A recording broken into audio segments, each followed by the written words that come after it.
رضی اللہ تعالیٰ عنہ بھی، ساتھ ساتھ یہ دونوں آگے پیچھے ایمان لے کر آئے تھے. تو سمجھ لے کہ ایسے بندے کی روح تھوڑی دیر کے لیے سمجھ لے کہ سو رہی ہوتی ہے، اس کو تھوڑا ٹائم لگتا ہے. لیکن تیسری کیٹیگری کے جو لوگ ہوتے ہیں ان کی روح جو ہے مدفن ہو جاتی ہے ان کے جسموں کے اندر، یعنی ان کی جو باڈی جسم میں وہ مقبرے بن جاتے ہیں اور روح جو ہے اندر دفن ہو جاتی ہے، روح مر جاتی ہے. تو وہ ابو جہل اور ابو لہب جیسے جو کریکٹر ہوتے ہیں اس ٹائپ کے وہ لوگ ہوتے ہیں. تو آج ہم جو ہیں حضرت عبد الرحمن بن عوف کے بارے میں دیکھیں گے کہ یہ ان 8 خوش نصیب صحابہ میں سے ایک ہیں جنہیں سب سے پہلے اسلام قبول کرنے کا شرف حاصل ہوا.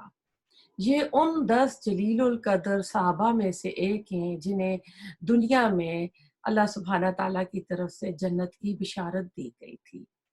یہ ان 6 صحابہ میں سے ایک ہیں جنہیں فاروق اعظم رضی اللہ تعالیٰ عنہ کے بعد خلیفہ منتخب کرنے کے لیے مقرر کیا گیا تھا. یہ ان جیت صحابہ میں سے ایک ہیں جسے رسول اللہ صلی اللہ علیہ وسلم کی حیات طیبہ میں فتویٰ جاری کرنے کی اجازت تھی. زمانہ جاہلیت میں ان کا نام عبد الامر تھا. جب انہوں نے اسلام قبول کیا تو رسول اللہ صلی اللہ علیہ وآلہ وسلم نے ان کا نام عبد الرحمن رکھا. ابو بکر صدیق رضی اللہ تعالی عنہ کے 2 روز بعد اسلام قبول کیا. اسلام کی راہ میں بہت زیادہ مصیبتیں برداشت کی، حبشہ ہجرت کی. جب مکہ والوں کے ظلم و ستم کی انتہا ہو گئی تو مدینہ ہجرت کا جب حکم آیا تو مدینہ بھی انہوں نے ہجرت کی. مہاجرین اور انصار کے درمیان جو اخوت بھائی چارہ کا رشتہ رسول اللہ صلی اللہ علیہ وسلم نے قائم کیا تھا تو عبد الرحمن بن عوف کا جو بھائی چارہ جو اخوت کا رشتہ تھا وہ سعد بن ربیع کے درمیان قائم ہوا. سعد بن ربیع نے ان سے کہا میرے پاس 2 باغ ہیں، جو آپ کو پسند ہے آپ رکھ لیں. میرے پاس 2 بیویاں ہیں، میں ایک کو طلاق دیتا ہوں تاکہ آپ اس سے شادی کر لیں اور اپنا گھر بسائیں. یہ تو دیکھیں انصار کا جذبہ ایثار تھا جو کہ بہت ہی قابل تعریف تھا. ہم اپنے آپ کو دیکھ لیں، جیسے آج کل کے حالات ہیں، لاک ڈاؤن ہو جاتا ہے تو ہم لوگ بہت ساری شاپنگ کر لیتے ہیں، گروسریز اکٹھی کر لیتے ہیں. تو کیا ایسے مشکل وقت میں ہم دوسروں کا خیال رکھتے ہیں؟ عبد الرحمن بن عوف جو ہیں اللہ تعالیٰ نے ان کو اہل و عیال اور مال میں بہت زیادہ برکت دی تھی. تو انہوں نے سعد بن ربیع سے کہا کہ آپ مجھے منڈی کا راستہ بتائیے، میں وہاں محنت کر کے کماؤں گا اور اللہ آپ کو آپ کے مال میں اور آپ کے یعنی اہل میں برکت عطا فرمائے. انہوں نے کاروبار شروع کیا.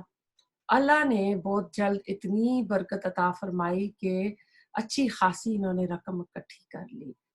اللہ پر توکل ہو تو اللہ غیبی مدد کرتا ہے اور ویسے بھی تجارت میں برکت ہے. پھر عبد الرحمن بن عوف نے رسول اللہ صلی اللہ علیہ وسلم سے کہا کہ دنیا مجھ پر مہربان ہے، میں پتھر اٹھاتا ہوں تو نیچے سے سونا نکل آتا ہے. ہمارے یہاں ہم کسی کو دعا دیتے ہیں نا کہ مٹی میں ہاتھ ڈالو تو سونا بنے، تو ان کے ساتھ وہ والا معاملہ تھا. بدر کی لڑائی میں اور احد کی لڑائی میں شامل تھے اور اگر جانی یا مالی اگر یعنی اس کو سامنے رکھا جائے کہ انہوں نے کیا زیادہ دیا یعنی جانی طور پر یا مالی طور پر، تو عبد الرحمن بن عوف رضی اللہ تعالی عنہ مال کے لحاظ سے 2 قدم آگے تھے. تبوک کی لڑائی کے موقع پر عبد الرحمن بن عوف کا پلہ بھاری رہا. حضرت عمر رضی اللہ تعالی عنہ نے فرمایا تھا یوں لگتا ہے آج عبد الرحمن نے گھر والوں کے لیے کچھ بھی باقی نہیں رہنے دیا. تبوک کے موقع پر نماز کا وقت آ گیا. رسول اللہ صلی اللہ علیہ وسلم آرام فرما رہے تھے. عبد الرحمن بن عوف نے امامت کرائی. پہلی رکعت ابھی ختم ہوئی تھی کہ آپ تشریف لے آئے اور آپ بھی اس جماعت میں شامل ہوئے. رسول اللہ صلی اللہ علیہ وسلم کی وفات کے بعد امہات المومنین کے گھریلو اخراجات ادا کرتے رہے. اتنے زیادہ مالدار ہونے کے باوجود غلاموں اور خادموں میں ان یعنی ان کا جو رویہ تھا بہت ہی عاجزی والا تھا، یعنی پتہ نہیں چلتا تھا مالک کون ہے، غلام کون ہے۔ اور جس دن ان کو جنت کی بشارت ملی تو اس کے بعد زیادہ حوصلے کے ساتھ اللہ کی راہ میں بے دریغ خرچ کرتے تھے۔ تو ایسا ہے کہ ان کو تو جنت کی بشارت مل گئی تھی کہ آج کے بعد جو بھی کریں یہ یعنی بخشائے گئے ہیں۔ آج ہم کو ذرا معلوم ہو جائے نا کہ لیلۃ القدر کی رات ہمیں مل گئی ہے تو ہم تو کہیں گے یہ تو جی 83 سال کی عبادت کے برابر ہے۔ چلو جی مجھے تو 83 سال کا مل گیا ہے تو اب مجھے اور اتنی کوئی خاص محنت کرنے کی ضرورت نہیں ہے۔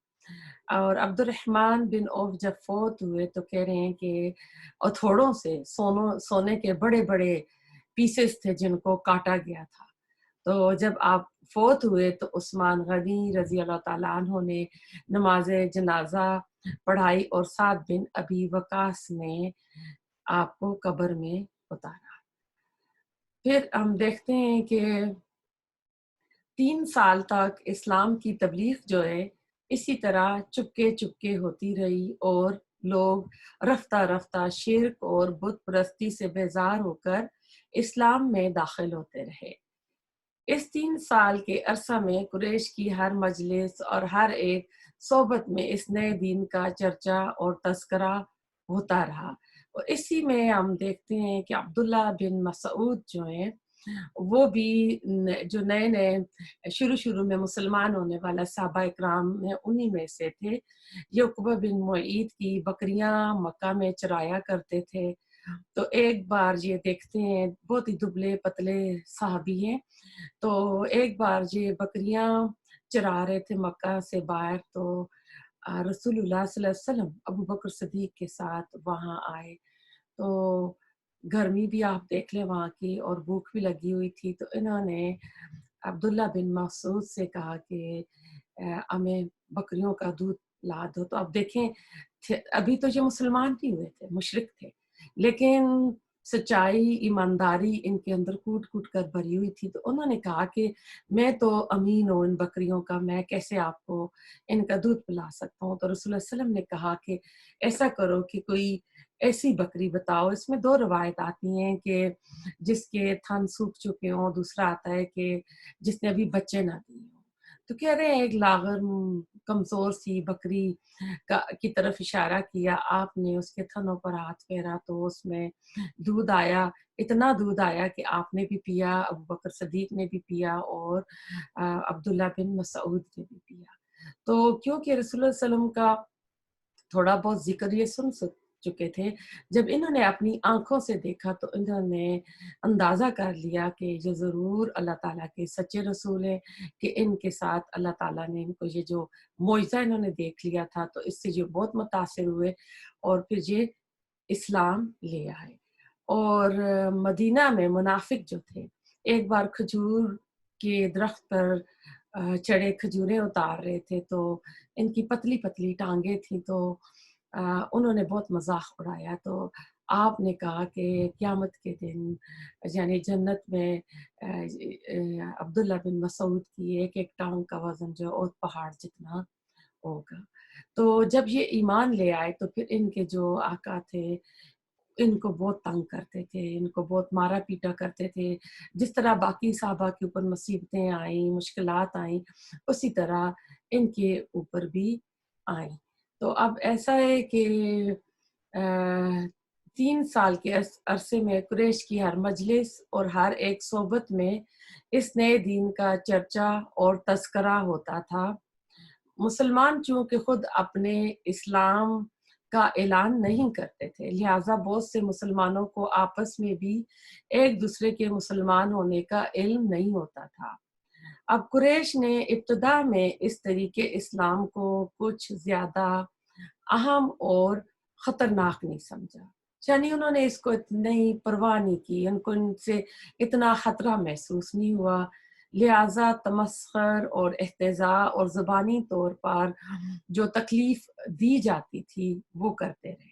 اور بے حیثیت مجموعی قوم کی، یعنی جو آ کے ایک دم تنگ کرتے ہیں، جو نبوت کے 3 سال بعد جب کھلم و کھلم دعوت کا آپ اعلان کرتے ہیں، تو پھر اس وقت جو مسلمانوں کے اوپر ظلم اور سختی ہوتی ہے وہ ابھی نہیں تھی۔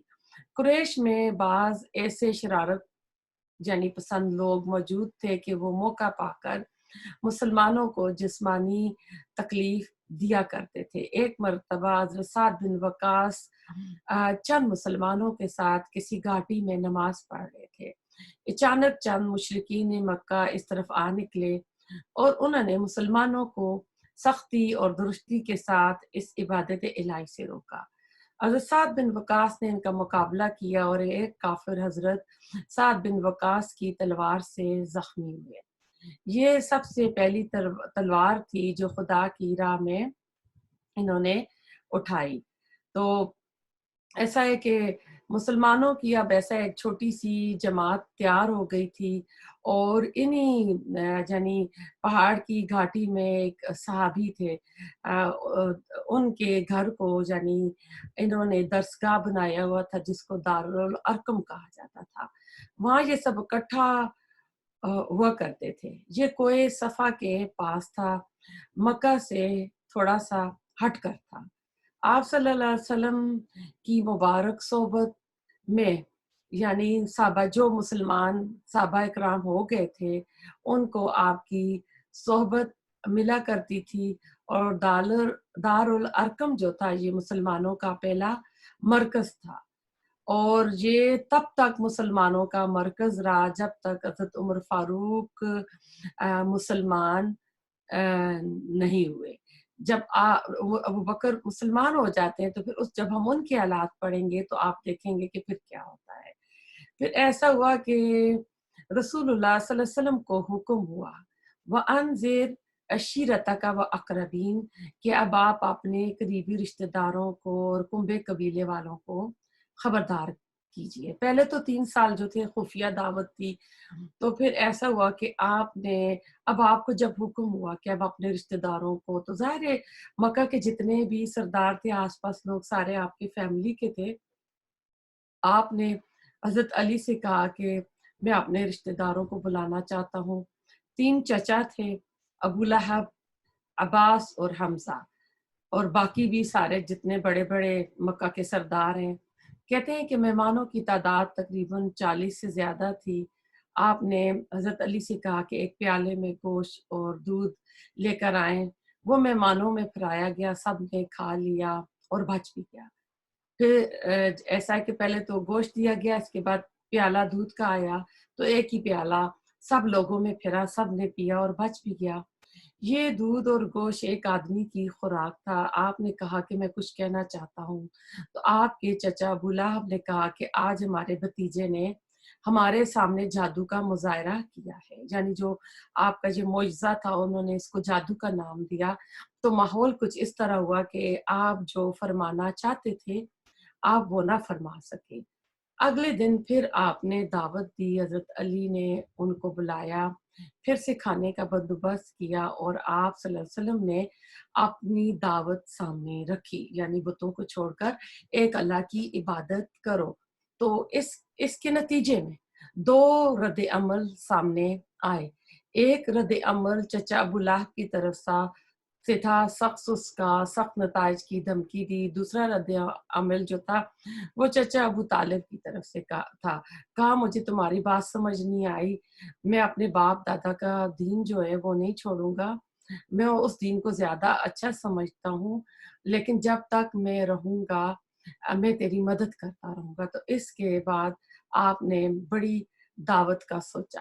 تو اس زمانے میں لوگ کوہ صفا پر اکٹھے ہو کر آواز لگایا کرتے تھے۔ آپ نے بھی وہاں اکٹھے ہو کر آواز لگائی کہ پہاڑ کے پیچھے ایک دشمن حملہ آور ہونے والا ہے، تم لوگ میری بات مانو گے؟ سب نے کہا ہاں، کیونکہ اس زمانے میں وہ آپ سوچیں ٹرائبل لائف تھی، تو ان کے تو آپس میں لڑائی جھگڑے ہی ہوتے رہتے تھے کہ فلاں قبیلہ آ گیا لڑائی کے لیے، اور نفسیاتی خبر جو انسانوں کی چلتی پھرتی زندگی کو متاثر کر دے وہ خبر دشمن کے حملے کی ہوتی تھی۔ تو آپ نے بھی سب سے پہلے یہی ان کو کہا، یہی خبر دی، کیا تم ایسی کسی خبر پر میری بات کا یقین کرو گے؟ تو انہوں نے کہا کیوں نہیں کریں گے، آپ تو صادق اور امین ہیں۔ پھر آپ نے فرمایا قولوا لا الہ الا اللہ، ایسا کہو گے تو کامیاب ہو جاؤ گے۔ جیسے آپ کی زبان مبارک سے جیسے ہی یہ الفاظ نکلے، اب جس کی دیکھیں قسمت تھی، جس کی طبیعت تھی، جس کی سعادت تھی، جو خوش قسمت تھا وہ تو لے گا، اور جس کی بدبختگی تھی تو وہ تو نہیں اس یعنی پیغام کو لے گا۔ تو یہی دعوت آپ نے ابو بکر کو بھی دی اور ابو لہب کو بھی دی۔ تو آپ کا چچا جو تھا اس نے چیخنا شروع کر دیا، ابو لہب نے، اور اس نے کہا کہ تبت یدا کا، کہ آپ کے ہاتھ ٹوٹے۔ یہ عربی لوگ محاورے کے طور پر ایسے الفاظ استعمال کرتے تھے۔ آپ صلی اللہ علیہ وسلم خاموش ہو گئے، لوگ منتشر ہو گئے، لیکن اللہ سبحانہ تعالیٰ کو ابو لہب کا یہ انداز برا لگا، اور قرآن میں اللہ تعالیٰ نے پوری سورت نازل فرما دی، تبت یدا ابی لہب و تب، کہ ابو لہب کے دونوں ہاتھ ٹوٹ گئے۔ تو یعنی جو رسول اللہ صلی اللہ علیہ وسلم کو رسوا کرنا چاہتا تھا وہ خود رسوا ہوا، اور یہ واحد بدبخت ہے جس کا نام دشمنوں میں لیا گیا، اور یہ واحد رسول اللہ علیہ وسلم کے رشتہ دار ہیں جن کا نام قرآن میں آیا ہے، اور ایک سورۃ الاحزاب میں زید کا نام آیا ہے۔ تو یہ یعنی ناکام ہوا، تو یہ ہو گیا۔ یعنی پھر اس کی بیوی جو تھی ام جمیل، وہ بھی رسول اللہ صلی اللہ علیہ وسلم کی سخت دشمن ہو گئی۔ تو یہ دوسرا اعلان تھا۔ اس کے بعد آپ کی جو طریقہ تھا اس میں تھوڑا فرق آیا۔ فرق یہ آیا کہ پہلے 3 سال تو خاموشی کے تھے، اب طریقہ علل اعلان بتوں کو یعنی کچھ نہ کچھ کہنا تھا۔ تو اس کے بعد مشرکین مکہ نے دوسرا سٹینڈ لیا، جو مسلمانوں کو سخت تکلیفیں پہنچانا تھا، انہوں نے وہ سلسلہ شروع کر دیا۔ تو یہ ایک طرح کا نیا معاملہ جو ہے سامنے آیا۔ مسلمانوں کو اللہ سبحانہ تعالیٰ کی طرف سے حکم تھا صبر کا، ابھی جہاد کا حکم نہیں آیا تھا، کیونکہ مسلمان کمزور تھے۔ کفو ایدیکم قرآن میں آتا ہے کہ جب تک مکہ میں تھے کہ اپنے ہاتھ روک کر رکھیں اور صبر کریں۔ تو ظلم و تشدد جو ہے، ظلم و تشدد ان مسلمانوں پر بہت زیادہ ہوا، اور خاص کر جو غلام تھے، غریب تھے، ان کے اوپر تو بہت ہی ہوا۔ ایک دفعہ حضرت عمر رضی اللہ تعالیٰ عنہ بھی تھے، بلال رضی اللہ تعالیٰ عنہ بھی تھے، اور حباب بن ارت بھی تھے۔ تو حباب بن ارت نے کہا کہ بلال پر جو تکلیفیں آئیں، یعنی ہمارے اوپر اتنی تکلیفیں آئی ہیں، اور وہ اپنی اپنی تکلیفوں کا ذکر کر رہے تھے، اور حباب بن ارت جو تھے یہ لوہار تھے۔ تو اب کہتے ہیں کہ ایک بار میرے مالک نے مجھے تپتی ہوئی ریت میں لٹایا، اور ساتھ میں میری گردن کو مروڑ رہا تھا، کہ اتنا اس طرح مروڑ رہا تھا کہ ایسے لگ رہا تھا کہ میری جان ابھی نکل جائے گی۔ اور اتنے میں اس کا بھائی آ گیا، تو کہہ رہے ہیں مجھے تھوڑی تسلی ہوئی کہ اس کا بھائی اس کو منع کرے گا کہ اس کو بچا لو۔ تو مجھے تھوڑا سا یعنی ایک احساس آیا تھوڑی دیر کی، لیکن کہہ رہا ہے کہ وہ جب اس کا بھائی آیا تو اس سے کہتا ہے کہ کیا تیرے ہاتھوں میں زور نہیں ہے؟ تو دونوں نے مل کر کہتے میری گردن کو اس طرح مروڑا، اور تب انہوں نے مجھے چھوڑا۔ ان کو یقین ہو گیا کہ میں مر گیا ہوں۔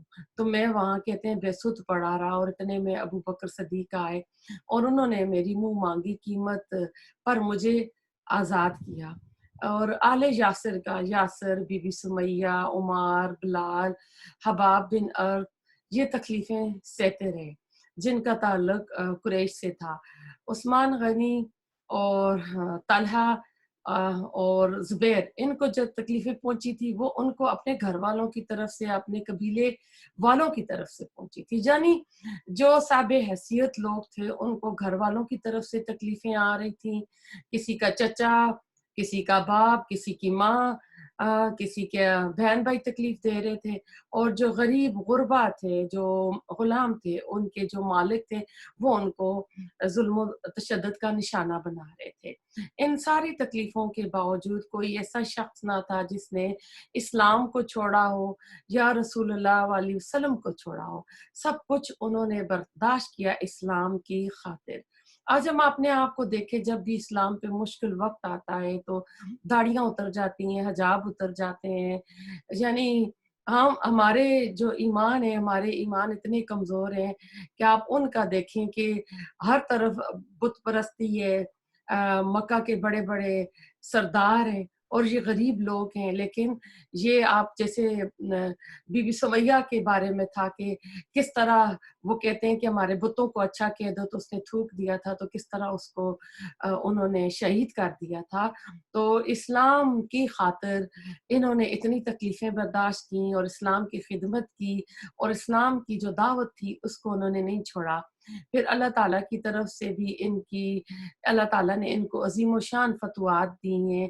جب انہوں نے اس طرح کی چیزوں پہ صبر کیا تو اللہ تعالیٰ نے بھی بعد میں عمر فاروق کے دور میں اور بعد میں اللہ تعالیٰ نے ان کو بہت ہی فتوحات سے نوازا۔ تو اب ایسا ہے کہ انہوں نے اب ایک مکہ والوں نے ایک اور حربہ شروع کیا، ایک اور پروپیگنڈا، کیونکہ مکہ میں بیت اللہ تھا اور دنیا کے سارے لوگ حج اور عمرہ کرنے آتے تھے۔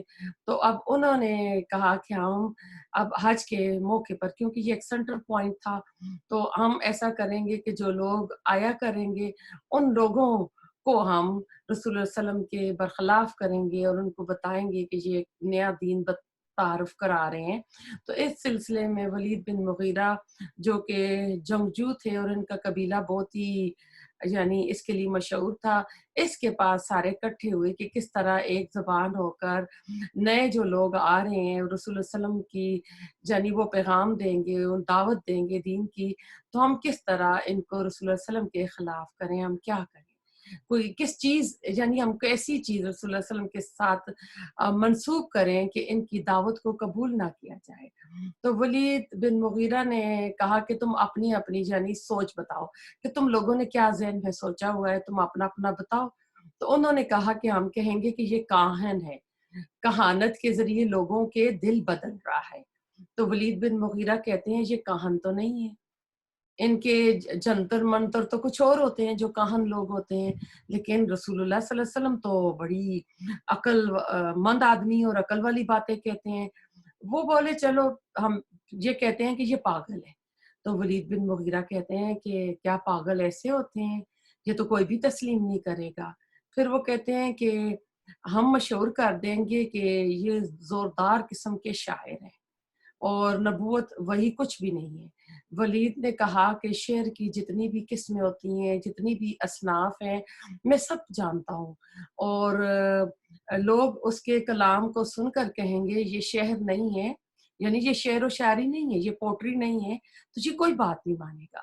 تو لوگوں نے کہا کہ چلو پھر ہم ایسا کرتے ہیں کہ ہم کہتے ہیں کہ یہ جادوگر ہے۔ وہ بولے ایسا بھی نہیں ہے، چلو ایسا کرتے ہیں کہ کہتے ہیں کہ اس کے پاس ایسا جادو ہے جس پر بھی یہ کرے بیٹا باپ سے منتنفر ہو جاتا ہے، بھائی بھائی سے ہو جاتا ہے، شوہر بیوی کا نہیں رہتا، بندہ اپنے قبیلے کا نہیں رہتا، اور اپنے آپ کو بچاؤ۔ یہ جو یہ مشورہ جو ہے نا، یہ سورۃ مدثر میں اللہ تعالیٰ نے اس کا جو انداز ہے ولید بن مغیرہ کا، اللہ نے بیان کیا فکرا قدرا، کہ انہوں نے سوچ بچار کی، پھر ایک بات طے کی وقتل کیف قدرا، کہ یہ لوگ تباہ ہو جائیں، کیسا انہوں نے سوچا۔ تو دارالندوہ کے مشورے جو تھے وہ اس بات پر یہ متفق ہو گئے، یعنی جو ان کی میٹنگ ہوئی تھی، مشورہ ہوا تھا کہ ہم یہ مشہور کریں گے کہ آپ جو ہیں ساحر ہیں، آپ جادوگر ہیں۔ تو حج کے موقع پر یہ سارے شروع ہو جاتے، جب دیکھتے کہ کوئی رسول اللہ صلی اللہ علیہ وسلم کے پاس بیٹھا ہے تو ان سب کی باتوں کے باوجود آپ صلی اللہ علیہ وسلم دعوت دیتے رہے، کہتے رہے کہ لوگوں ایک اللہ کو مان لو۔ آپ کے پیچھے ایک شخص پتھر آپ کے اوپر پھینکتا ہے اور لوگوں سے کہتا ہے کہ مت سنو اس کی بات، یہ جادوگر ہے، یہ ساحر ہے۔ تو لوگ پوچھتے ہیں نا تعجب تعجب سے، یہ کون ہے جو اس کے اوپر پتھر پھینک رہا ہے؟ تو لوگوں نے کہا کہ جس کے اوپر پھینکا جا رہا ہے یہ بنو ہاشم کا محمد ہے۔ تو لوگوں نے پوچھا کہ پتھر مارنے والا کون ہے؟ تو انہوں نے کہا کہ یہ اس کا چچا ابو لہب ہے، جو بھتیجے کو پتھر مار رہا اور اس کو جادوگر کا الزام دے رہا ہے۔ استقامت ایسی چیز ہے کہ اس کے جو آثار ہوتے ہیں بعد میں نظر آتے ہیں۔ انبیاء کرام کو اللہ مضبوط استقامت عطا فرماتا ہے، دین اور توکل یعنی یہ اللہ تعالیٰ انہیں دیتا ہے۔ کوئی بھی تکلیف آئے، آزمائش آئے، یعنی جو بھی آپ صلی اللہ علیہ وسلم کے اوپر آئی، صحابہ کرام کے اوپر آئی، یعنی وہ حد سے زیادہ تھی۔ نماز آپ کو پڑھنے دی جاتی تھی، گھر کے ایک طرف ابو لہب کا گھر تھا، دوسری طرف عقبہ بن معیط کا گھر تھا، جو کہ عبداللہ بن مسعود کا جو ذکر کیا ان کے جو یہ سر آقا تھے۔ تو گھر کا ایک کمرہ اور صحن تھا۔ جب آپ بھی کرتے، یعنی آپ نماز پڑھتے تو یا چھوٹا سا صحن تھا اس زمانے میں، آپ کو پتہ ہے 3 پتھر رکھ کر چولہا بنایا جاتا، ہانڈیاں پکائی جاتی، تو یہ کیا کرتے کہ اوجری، چھوٹے جانوروں کی اوجری لے کر تو وہ کبھی ہانڈیاں پہ پھینکتے۔ اگر آپ صلی اللہ علیہ وآلہ وسلم نماز پڑھ رہے ہوتے تو اس طرح طاق کر پھینکتے کہ وہ آپ کے اوپر آ کر گرتی اور آپ اس اوجڑی کو ہٹاتے اپنے جسم مبارک سے، اور ایک لکڑی پر اس اوجری کو اٹھاتے اور کہتے کہ اے بنو عبد مناف، یہ کیسا پڑوس ہے، یہ کیسی ہمسائیگی ہے، اسلام تو دور کی بات ہے، یہ شرافت کیسی ہے، یہ انسانیت کیسی ہے۔ اور ابو لہب کی بیوی ام جمیل جو تھی وہ کانٹے لے کر آتی تھی اور آپ کے دروازے کے باہر رکھتی تھی کہ آپ کو اس سے تکلیف ہو، اور اس پر سیرت نگاروں نے بہت لمبا چوڑا لکھا ہے۔ ان سب مشکلات کے باوجود بجائے اس کے کہ آپ کے دل میں انتقام اور نفرت کے جذبے اترتے یا آپ بدعا کہتے، بلکہ آپ ان کے لیے دعا گو تھے۔ اور ایسا بھی روایت میں آتا ہے کہ ایک دن آپ صبح اٹھے تو باہر کانٹے نہیں تھے، تو آپ اس کی عیادت کے لیے چلے گئے کہ آج کانٹے نہیں ہیں تو کیا وہ بیمار تو نہیں ہے۔ تو ہم اللہ تعالیٰ ہمیں ایسا اخلاق عطا فرمائے، ایسا صبر عطا فرمائے کہ ہم بھی اپنے دین کی بالادستی کے لیے استقامت رکھیں۔ ربنا تقبل منا انک انت السمیع العلیم وتب علینا انک انت التواب الرحیم، سبحانک اللہم بحمدک نشہد ان لا الہ الا انت